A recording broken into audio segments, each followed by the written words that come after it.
selama saya menginjak pendidikan dari sekolah dasar sampai dengan sekolah menengah atas, saya sudah mengalami perubahan kurikulum atau kebijakan pendidikan yang berkali-kali dan secara berkala.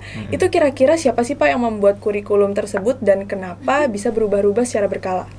Oke, gini, kita mesti lihat dulu bahwa pendidikan itu sebenarnya sudah dimulai di Indonesia ya. Nusantara ini sudah dimulai bahkan dari sebelum zaman penjajahan. Tapi kita batasi dari mulai kita merdeka.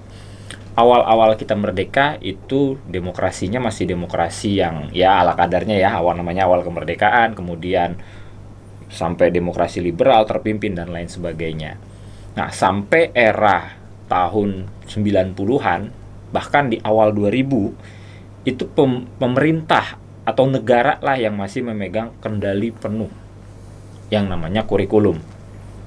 Kurikulumnya itu macam-macam, banyak sekali nama-nama kurikulumnya, dan itu ada di dalam bahan ajar kita ya. Ada yang namanya rencana pembelajaran, ada yang namanya kurikulum 1968, 75, 84, 94. Nah, turning point-nya itu ada di kurikulum 2004 atau biasa disebut KBK.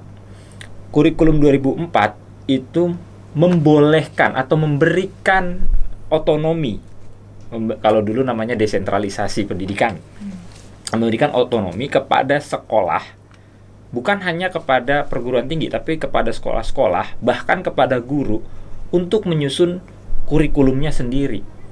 Nah, itu diperkuat lagi di era tahun 2006 dengan namanya bahkan diperjelas, kurikulum tingkat satuan pendidikan. Apa sih satuan pendidikan? Satuan pendidikan itu sekolah.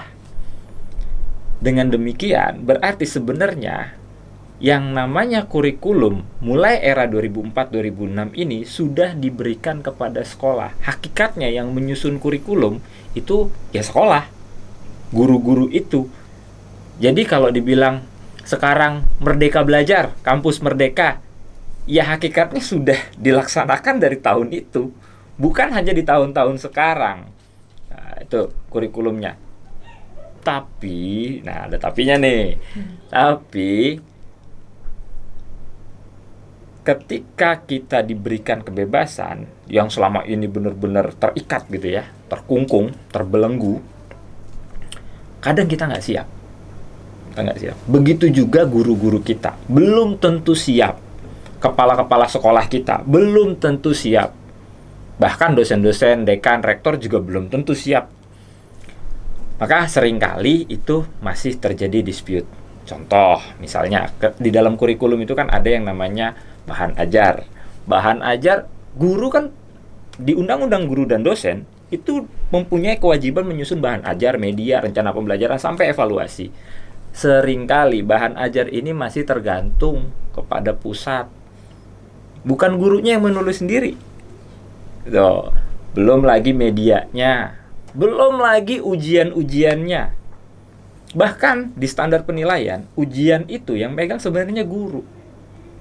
Artinya dari awal sampai akhir kurikulum dipegang oleh guru, oleh sekolah.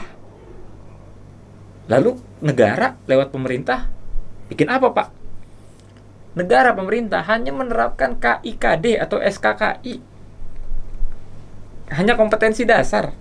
Hanya sampai kompetensi dasar. Dia hanya meminta kriteria minimum saja. Yaitu. Maka ini masih sering dianggap perubahan-perubahan kurikulum, perubahan-perubahan ini. Sebenarnya kurikulum itu kan memang harus berubah ya. Nature-nya, ruhnya kurikulum itu kan memang harus berubah. Dan yang merubah itu sebenarnya harusnya, idealnya sekolah mengikuti kondisi lingkungan di mana dia berada. Kearifan lokalnya seperti apa. Itu yang penting. Nah, sedangkan guru-guru kita ya tadi masih pancaroba mungkin masih sedikit masih kaget gitu dengan tadinya dulu dikekang harus begini sekarang harus dibebas. Langsung gimana nih? Bingung jadinya. Dan ex-IKIP atau LPTK itu juga belum tentu siap untuk merubah kurikulumnya, menjadikan calon-calon dosen, calon-calon guru ini menjadi lebih merdeka, lebih independen. Itu udah dimulai dari 2004 sampai hari ini, sampai Mas Menteri sendiri bilang kan kita harus memerdekakan. Sebenarnya sudah, Pak. Tapi memang implementasinya yang kurang gitu ya, Pak. Ya gitulah kira-kira. Jadi kalau ditanya kurikulum yang bikin siapa? Yang bikin itu guru dan dosen. Guru yang mutlak itu kurikulum guru dan dosen. Pemerintah hanya mengarahkan. Cuman kitanya sekarang dibantu lagi akhirnya oleh pemerintah pusat, oleh negara.